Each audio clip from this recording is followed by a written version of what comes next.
Amid recent federal funding cuts by the Trump administration, though, these organizations say it is becoming harder to maintain the state's history. News Center Maine's Drew Peters reports.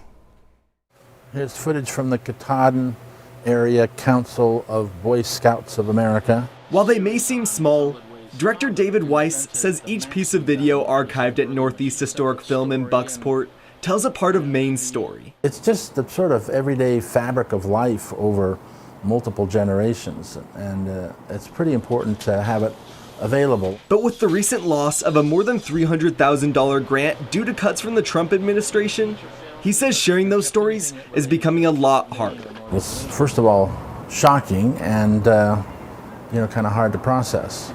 According to Weiss, the termination of the grant has halted the digitization of 27,000 Maine TV news stories. Reported their sales up 15 to 20% ahead of last year. Not only preventing people from being able to easily access them, but impacting the staff members working on the project. There was a role for every one of them in this grant project, and that means everybody's, paycheck would take a hit.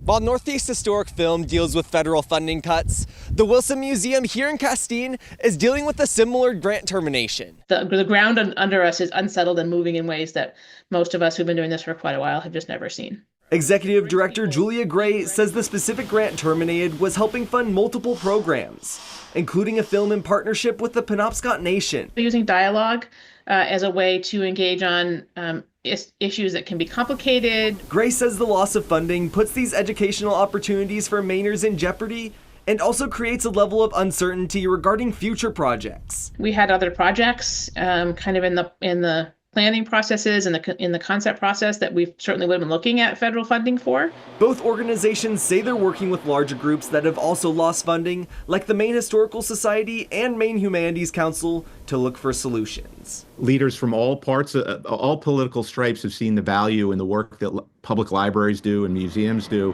So anyone interested has the chance to learn about Maine's history. It's just about really bringing all of these stories together. Drew Peters, News Center, Maine.